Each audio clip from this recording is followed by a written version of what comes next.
You're tuned into a QNA Network podcast. Bold voices, real stories, no fluff. It's showtime.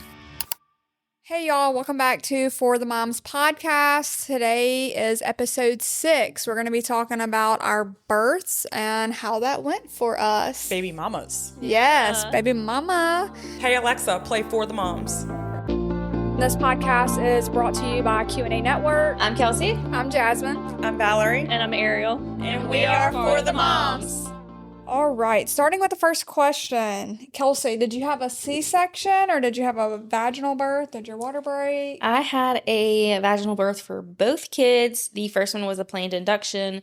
The second one was a planned induction, but my water broke the day that that night I was supposed to go in, but my water broke earlier in that day. So they ended up having to give me the Pitocin and that once I had got there because it wasn't really progressing. But yeah. Okay. So I had a vaginal delivery for both of mine. My water broke with Ella, and then it did break on its own while in the hospital with Evie. I'll get into that in a little bit. They did go ahead and admit me, and they was going to start inducing me, and then while I was in there, my water just broke. So she was ready. Oh, she was ready. Evie was my big baby. Yeah. So for all 4 of mine, all vaginal births. So nobody had C-sections. No. Wow. Oh, it's crazy. Yeah. And my water broke only for Morgan. The rest of them were like medications, Pitocin, and all that other stuff. So Okay. Yeah. No C-section here. Water broke. Well, they broke mine for Cadence because, of course, I was in labor for freaking ever because it's your first child, it's the right? weirdest feeling It is ever. when they stick that little hook in there and whoosh, whatever. Wait, a hook? I felt like mine looked like a damn ruler. Yeah, that's what the blue maybe. thing. I don't know. It was It has some type of has a object. hook on the end. Yeah. So crazy. Because they break the sack or whatever. Yeah. Lainey, thank goodness, she was coming. Y'all, she was ready. Eric made me stop at Taco Bell to get him some food. But that second one definitely comes faster. I made it to the ER, got upstairs. They gave me the epidural literally as soon as that guy took the needle out my back. My water broke on its own. And I was like, thank goodness, because I ain't ready for this pain. That finger sweep That hurts. worked. That worked for hurts. Ava. And Yeah. he said, after that finger sweep, you're going to be in labor within 24 hours. And that was with Ava. And it 100% worked. Yeah. And I was so excited being pregnant with Mason. I'm like, oh, good. We're going to do that finger sweep. And he's going to be on his way in 24 hours. Yeah. Did not work for him because my cervix was not soft. So everybody's... Yeah, I feel like everybody is So different. finger a sweep little only different. works, honestly, as if your cervix is... So with Lainey, fun thing, I went in the day before for like my regular checkup, and they were like, your fluid levels are a little low, go home, drink a bunch of water, but if they're not, come back in the morning and we're going to check them again. If they're still low, we're going to induce you. And I'm like, I ain't getting induced, like, in my head. So I went home and Googled something called the midwives tea, y'all. And I immediately went to the store, got all the ingredients, chugged that baby. Within 6 hours, I was in labor. Now, I don't know how much of it was she was just ready to come or if the tea actually worked, but because I was already like 2 centimeters dilated. So she was probably coming anyway, but I was like, Eric, this baby's coming tonight. And That's he did how I not felt with the believe me. castor oil. I tried to So drink it's got castor oil in I it. could not even put that shit on my lips. I was gagging so bad. So no, I did not drink it, but I attempted. I could Oh, not I try did. anything besides curb walking and a lot of sex. And the ball. I bounced in the ball. Yeah. The curb The walking. castor oil is terrible. Yeah, I could Well, never. My water broke with Whitley. I literally squatted down at the dryer and I said, I think my water just broke. Oh, like in the house then? Yeah. My Oh, water wow. broke. Mine at broke in home the house too. Really? Yeah. on April Fool's Day. So everybody thought I was joking. My water broke. Yeah, No, Morgan you're is an April joking. Fool's baby, and nobody believed me. Oh, Even that's her own dad didn't believe me. He funny. said, "Let me know when you get to the hospital." I'm like, "I am in labor. My water just broke." So I want, because I've never had it happen. It's always broke at the hospital. How's the cleanup for that? It's My husband threw up. It wasn't too bad. I mean, I remember going to take a nap, and then I was like, oh, let me go pee real quick. So as soon as I got out of the bed, I heard a pop. And then I could like push.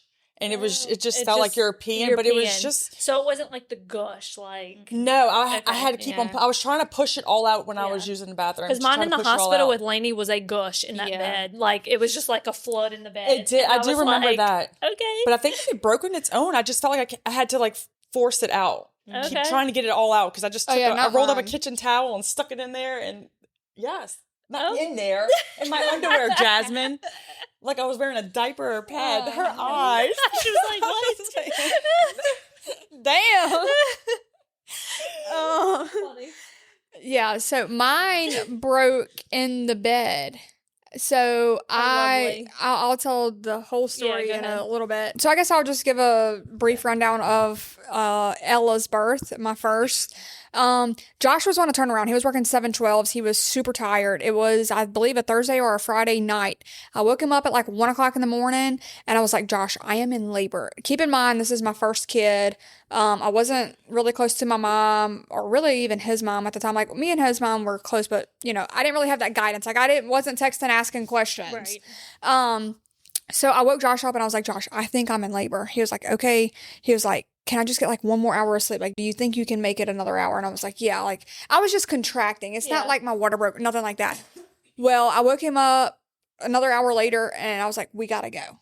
There was like every 3 minutes. Oh, wow. So I already had everything in the truck. I was 36 weeks and like 4 days. Had everything in the truck. He got up, got dressed for work because just in case, like he, you know, He could go. yeah, because he was on 7/12s. So he brings me to the hospital and they check me in. I was like 2 or 3 centimeters dilated and I was contracting every 2 to 3 minutes consistently and they were bad. Well, they monitored me for several hours. That was probably like 1, 2 o'clock in the morning. And then they gave me a pain shot because of how bad my contractions were. And they were like, look, you're not dilating any. We're going to give you this pain shot and you can just go home. They said, you know, if your contractions get like 1 to 2 minutes apart, come back. Or, you know, obviously if your water breaks, something like that. We get home and Josh has sleep apnea. For some odd reason, he went to sleep on the couch and he never does that. So he went to sleep on the couch. I went and got in our bed, went to sleep. And then I woke up about 9 o'clock that morning because my water broke. I start yelling for Josh, trying to get him awake. Again, he's got sleep apnea and he will sleep through a train come through the house. Finally got him awake and he starts throwing up as soon as I tell him my water broke. He So didn't he didn't even see anything. No. Just the thought of it. Josh has the weakest stomach ever. Poor baby. Weakest stomach. He starts throwing up in the house. So then I'm cleaning up throw up with my water broke. In labor. In labor, in active labor. And he goes outside. He was like, come on, everything's in the truck. Let's go. So I'm mopping up throw up. And then I'm going down the steps to go get in the truck. He says, hey, I forgot my dip on the counter. Can you grab it? If I come back in, I'm going to throw up. No. That's so Yeah, Josh. that is so Josh.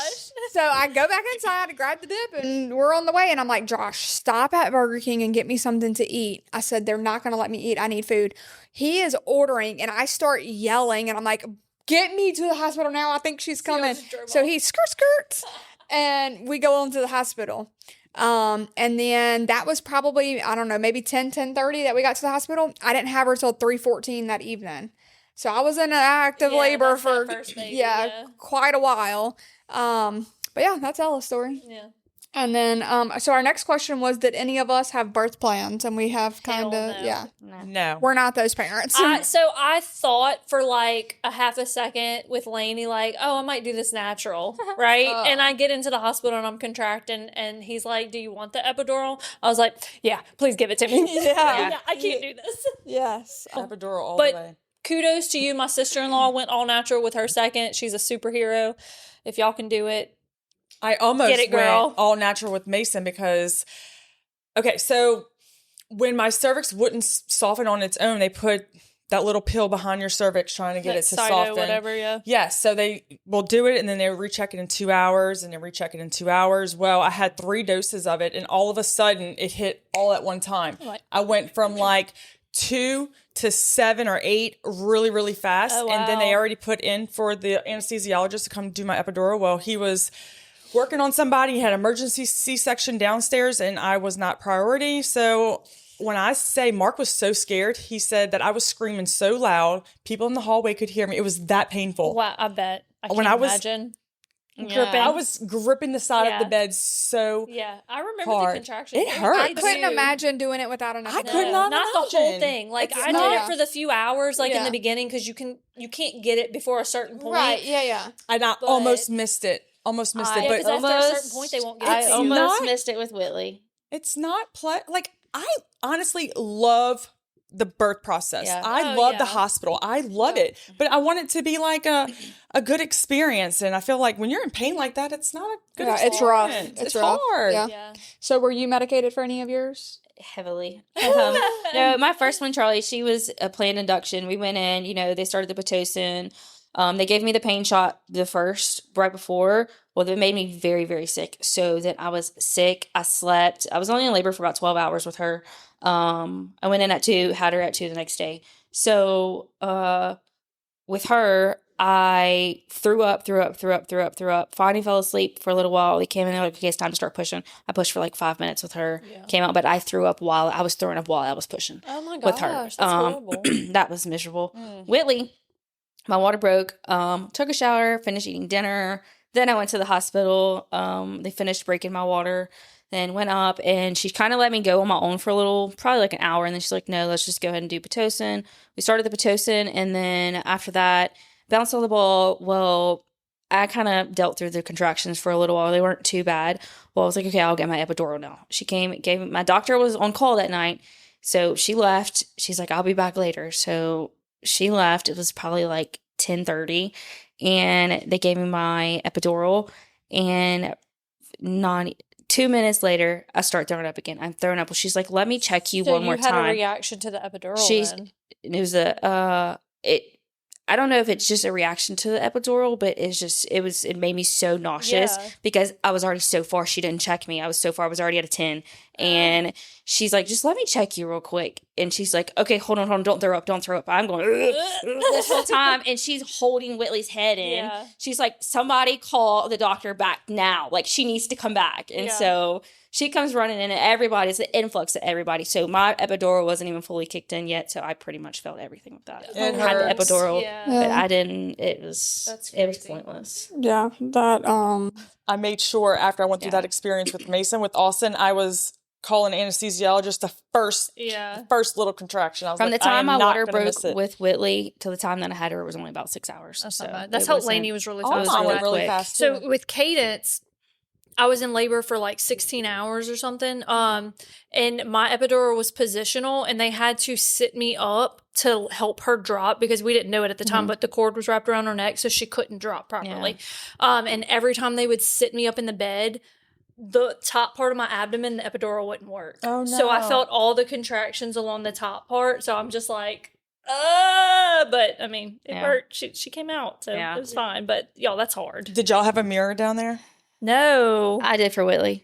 I wanted it. Josh was like, you're weird. Why? No. And he's like, I don't even want to look. My sister took a video. But my mom was videoing. She got up in there.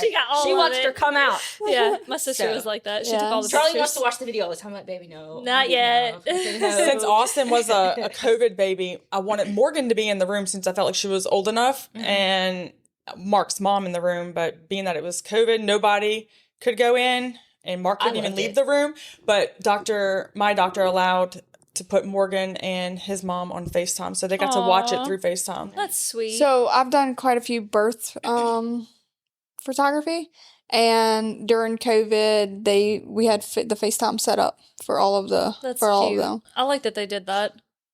Lainey was, but Women's Hospital at the time allowed your spouse and one other person. Yep, but they couldn't leave. They couldn't leave the room. Said, nobody can be in here. Just me and Josh. Thank you. So it was Josh and my sister. I mean, not Josh. They only allowed one. Eric and my sister for actually both of my births because I wanted my sister in there.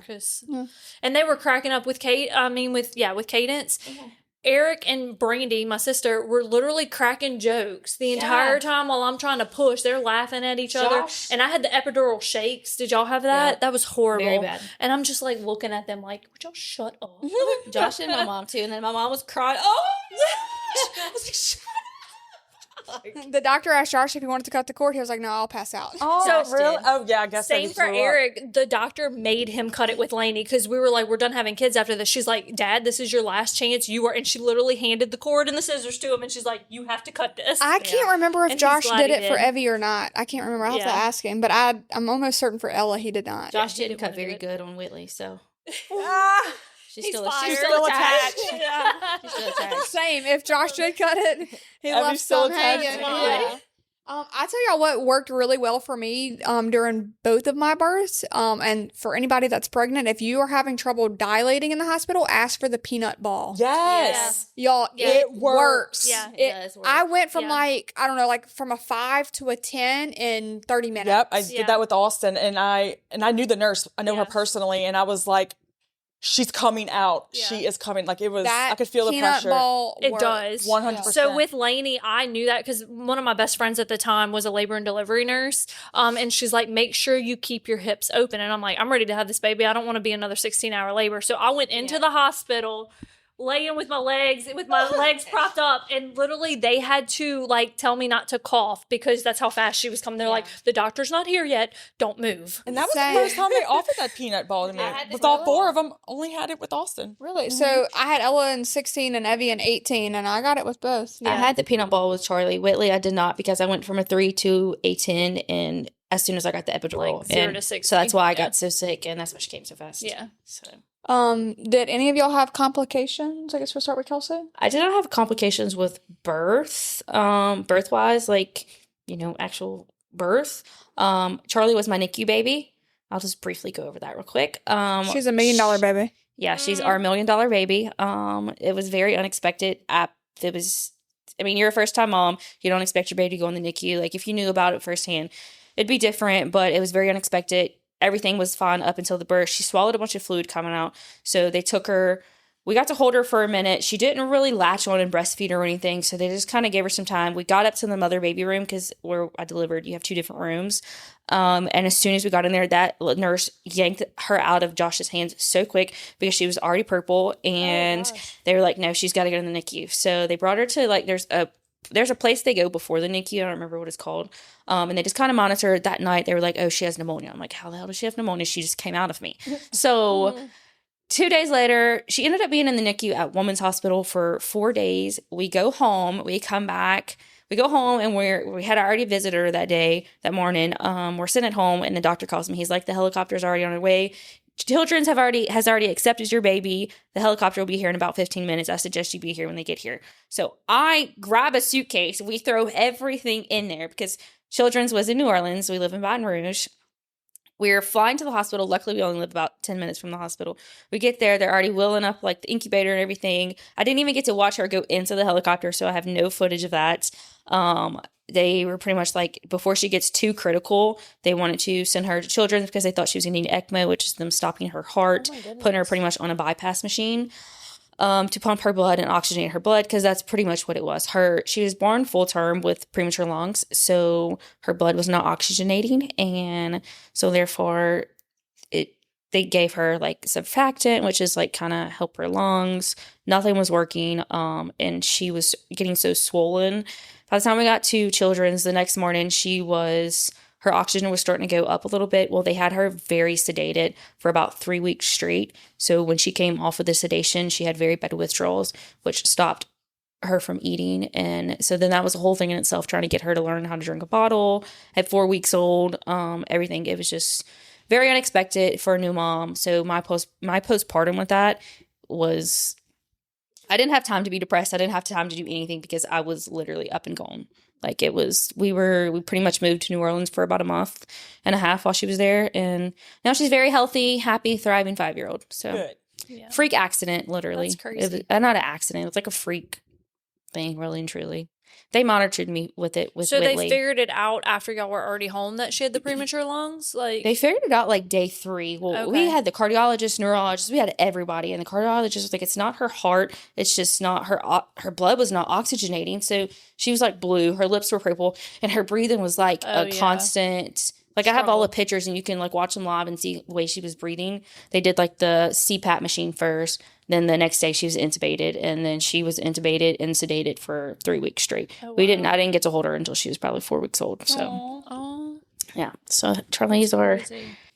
that's why she's She's so a crazy. sweetheart, That's though. why she's She so crazy is. now. But Whitley, Yeah. we did monitor it with Whitley. They went ahead and, even though Whitley was doing fine or anything like that, they went ahead and gave me like the lung shot or whatever to Yeah, help their just to be lungs. safe.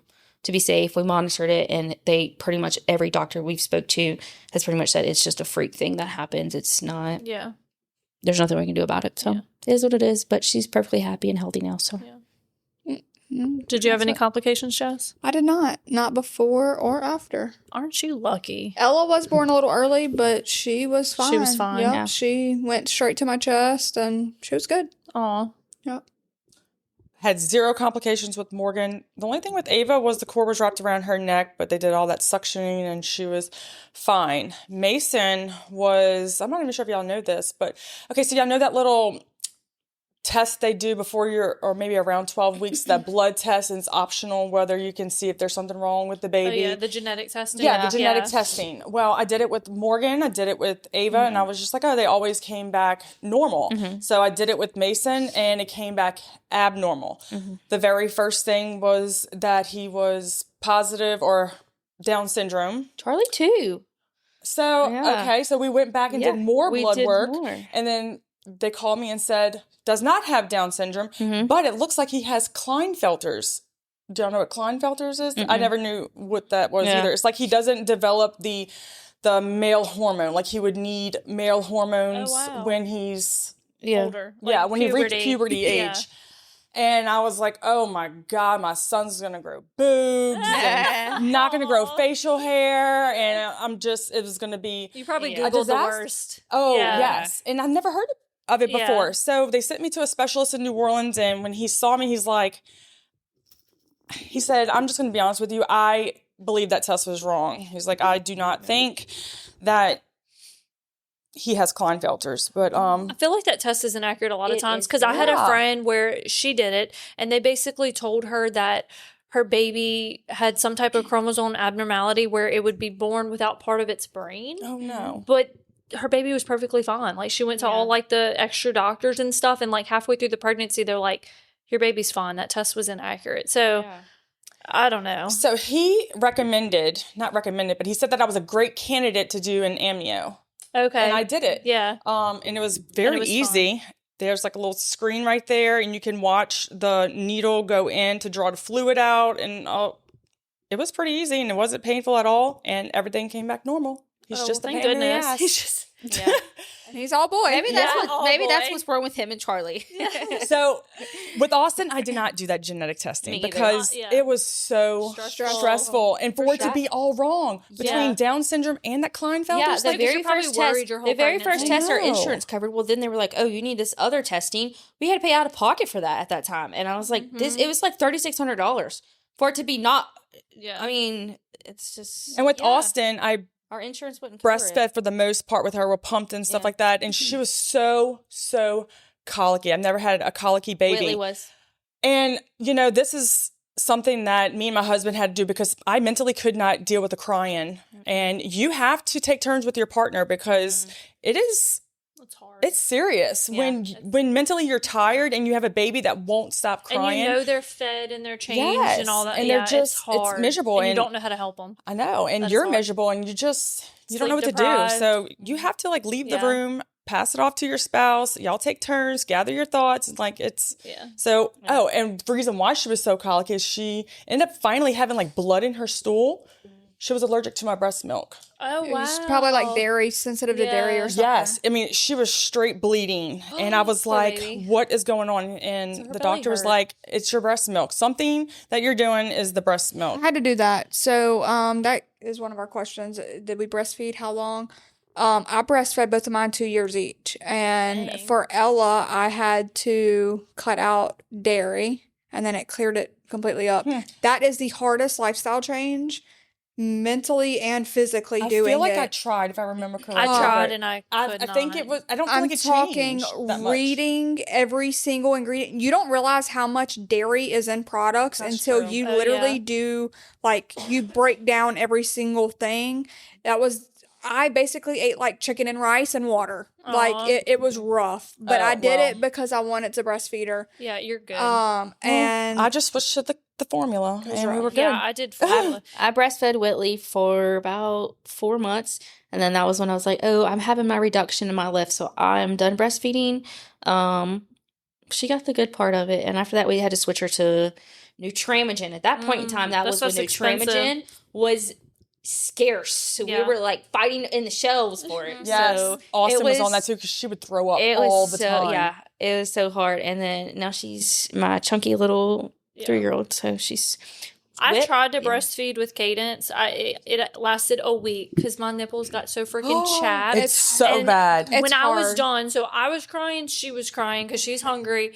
I delatch her and her mouth is full of blood. Yep. Because I was so chapped. I was like, Eric, go get formula from Target right now. Like, we're not doing this. It's painful. Like, I'm not- literally It's very painful. Yeah. clenching Yeah. so hard trying. I was It's- like, The first We both 2 need to be weeks happy. is rough. Like, you have Yeah. to keep and I did the linoleum cream and everything. I was Yeah. just like, I actually It's bad. loved I it with Whitley can't. I breastfeeding. did mainly pumping and then putting it in the bottle because the latching was just hard for me. yeah. I pumped, so it was very hard with Charlie because I had to sit at her bedside to try and like literally touch her, pumping to get once she could start eating, and that she couldn't start eating until like 3 weeks in. So I was pumping that whole time. Like there was never, and she was never really crying. Like I said, she was sedated, so I never heard her cry, Yeah. anything like that. So it was really hard, and I didn't produce barely any. But we used donor milk. Very thankful for mothers who donate milk while we were in the NICU towards the end because that was all her belly could really tolerate. And after that, I used donor milk for about 6 months, and then we made the switch to formula. And Yeah. So crazy experience I had with donor milk. I obviously I'm very thankful for all the milk I produced. Obviously I was able to feed Ella and Evie, with strictly breast milk, but I also pump and I donated like 2,000 ounces per child. And one time, whenever I was breastfeeding and pumping with Ella, I met this mom in Lake Charles and I gave her like 1,000 ounces of breast milk.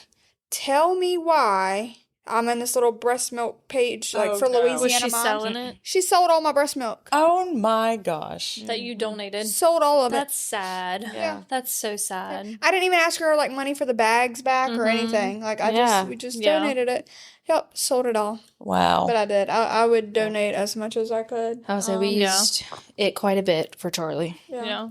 Um, So back to the complications. Them hemorrhoids, though. Ah, Did y'all all I get still that? got 'em. That was Nope. the worst. Mine was constipation. Yes. I will say my only complication during pregnancy was I was very sick both pregnancies. I lost 21 pounds with Charlie and I lost 24 pounds with Whitley. I had to do biweekly fluids with Whitley, and it just got to the point to where I had to do biweekly fluids, and they gave me IV Zofran and sometimes Phenergan if Josh brought me, because it just was that bad. And Whitley's ended at about 31 weeks. Charlie's was up until I gave birth. that's my crazy. All 4 of my gosh. pregnancies never threw up, not one time. I I never never threw gained up, but I was weight. nauseated. with Ella, y'all, I was so sick from the day I found out I was pregnant. That's how I found out I was pregnant. About 4 weeks is whenever I found out I was pregnant, till 14 weeks on the dot. I threw up multiple times a day. So like it was bad every single day, multiple times a day with Ella. Evie, I might have thrown up like once or twice. Maybe crazy that's how why y'all every- have 2 kids and I have 4. And it Yeah. was it was terrible with Charlie because 'Cause you I didn't was have any of still that. I was Good. still working up until about 28 weeks. So my doctor, which he lives down the road from me now, so he would always tell people that's just my pregnant nurse back there. She's throwing up. Okay, Aw. just ignore her. She's back there throwing Poor up. baby. Because they knew that I'm like I couldn't even tell them like I've got to go. Like I couldn't eat nothing. The only thing I could keep down was pretty much water. I hardly ate anything. I don't even know how I was not malnourished, but it was. That's so it was crazy. I was so very bad. nauseated because, okay, so if you didn't know, I worked in the dental field. I would assisting, and then assistants can clean teeth as well, mainly children. And when I would get the kids in there with the stank breath and the not brushing, and they have like the food caked on their braces or food caked on their teeth, and I was literally gagging behind my mask, or even taking impressions of patients, and they're gagging, I'm gagging, we're both gagging. I just had a weak stomach, but I never did throw up. But being pregnant and a dental assistant is pretty. This is not Even- a question, but we're going to add this question. Did y'all have, okay, my cravings. My cravings with Whitley was steak. Poor Josh's pockets were hurting because He we was ate expensive. steak almost every, he's like, okay, I'm fine. Like, we'll eat steak all the time. But then he was like, I want fillets. I only want fillets. That's all I wanted. And we ate, I'm not joking, I ate filet like every That's single hilarious. day. I don't That's all I remember ever craved. having a craving. With Ella, I craved the dumplings, the gyozas. Oh my gosh. Yeah. I wanted to go out to eat every night just to get gyozas. I would literally buy them by like 5 to 10 orders at a time. That's I just remember hilarious. having heartburn so bad. And Oh being my that I had 3 gosh. April babies, it was crawfish season. Oh no, So the heartburn was so bad. I remember eating crawfish and drinking milk at the same time. that's so funny. Tums, y'all. I ate so I many couldn't- The Tums Tums. would make me sick. I would eat the Tums, and then it would get foamy in my mouth and make me sick. Ugh. And then Ugh. here it'd come up. I'm like, Yeah, it's supposed to help you not. Like, It's coming up. I craved milk. I'm not a milk drinker. Like I drink almond milk and oat milk. I don't like dairy milk. I just don't like the flavor of it. But with both of my pregnancies, I had to have a cup of milk every morning for breakfast. And then my nighttime snack every night was a bag of popped kettle corn every night. Like those were my 2 cravings. I did not Weird. have cravings with Charlie. Like I said, I couldn't keep anything down. So whatever was in my body and stayed down was That's I what was you very ate. grateful for that Yeah. day. Yeah. I don't remember having any cravings with Evie. Ella, it was definitely the dumplings. And poor Josh. So, like I said with Ella, I was so sick. And it was mainly like the smell of food. If I cooked, I was throwing Meat. up. Yeah. If we meat, went raw yes. meat Yeah. cooking, If- ground meat specifically. Oh, yes. I will Oh throw the my whole thing away. We ain't even gosh. eating tonight. So I couldn't stand the was smell bad. of coffee. Y'all, Really? Yeah, it we made would, me sick. yes, we would eat out so much. Josh and tells that story all the time. y'all, no joke, my husband, he gained probably like 80 pounds, no exaggeration, while I was pregnant with Ella because we ate out so much. Because that's all you couldn't cook. I could not cook. Yeah. And he was working 7/12s the Yeah, whole so you had entire to eat. pregnancy. Yeah. And I was like, sorry. But he That's so did. That's funny. where Josh gained his weight. Yeah. Literally. Do y'all want to talk about, like, for new moms that are pregnant now, haven't had their first kid, like something that you wish you would have known to expect after pregnancy, like that whole postpartum? Like, is there something? Well, that's a Okay. question. Postpartum, the first few months, and then we have navigating being a new mom. Okay. So how was postpartum the first few months for you? Postpartum with Charlie, like I said, she was a NICU baby, so we were on the go. We were worried about her. Our main focus was her. I was never really had any time to be down about anything. I didn't really have postpartum blues. I mean, I was just worried about my baby in that point in time. Like, I wanted her to get better. That is the first time. I'm sorry, Josh, I'm about to out you. That is the first time Josh has ever sat there and just cried with me like we did. Leaving the hospital without your baby is That's the hard. hardest. Yeah. That was the hardest thing. And I'm tearing up right now because That's hard. if you've never experienced leaving, you have your car seat, it's empty, everything that you thought, all the cute outfits, you don't, and that's your first baby. You're leaving the hospital without her, and you don't know if she's going to be okay, anything like that. But that is so hard, and postpartum it makes it even a little bit harder. But like I said, I didn't even have the time to think about it. I just wanted her to be okay, things to be okay. With Whitley, I actually lost my grandma, who I was very close with. I literally had to bring everything for labor to her funeral because they were like, I was already 4 centimeters dilated. I went to the doctor when I found out, and she's like, you can go. She's like, just bring everything with you. Here's my cell number. Like, if anything happens, please just text me, call me, because we were traveling 2 hours. So I had to go to her funeral. So honestly, after that, Whitley was my blessing in disguise at that point in time because my grandma was the very first person we lost in our family. And it was very unexpected. So it was, both of my postpartums are, I was trying to grieve my grandma, but also trying to be a new mom as well. And it was just hard. But like I said, I've never really had the postpartum depression or anything like that. So I can't speak on that. But as for postpartum, that's how it was for me. Josh is a very big help, and I'm very thankful for him, as well as my mom at that point in time for both of them, because she took care of my house, things like that. And so I will say postpartum was fairly easy for me besides both of those things. So Well, that's not easy though. yeah, I mean, I say easy compared to some, Yeah, I know. Yeah. Postpartum for me was very different. So whenever we had Ella, our oldest, Josh got the opportunity to go work out of town when she was 2 weeks old. We had literally just done her whole entire nursery, everything, and he's like, look, this is a good opportunity. Should we do it? He went out of town for 1 week by himself, and I was like, I'm either coming with you or you're coming back home. So we started looking for a camper, and we decided to go. So practically from about 2.5 weeks to Ella was like 3 weeks old, we hit the road. That was our first out-of-town job, and Josh was on 7/12s. And that's hard. He was a huge help. Like, he would come home, even though it was late at night, 8 o'clock at night, home getting in. he would still wash the dishes, or if I needed him to cook dinner, he was a huge help. But other than that, I had no one. Yeah, you were by yourself. I was out of town by myself, and that, it was, I mean, I didn't have like depression or anything. I didn't deal with that, thankfully. But it was definitely, it was different, than I expected. Yeah. And then for Evie, we were at home when I first had Evie. He was working in Louisiana. We were parking on our family land by my aunt and them. And it was good. We were home for a couple months after I had Evie, and then we hit the road again. I was kind of used to it. We had already had Ella in the camper practically. She was only 3 weeks old when we first started living in the camper. So I was used to that, and I didn't have depression with her or anything. So I was kind of used to it. But it was just different, being away, being in a small space, and just trying to figure it out.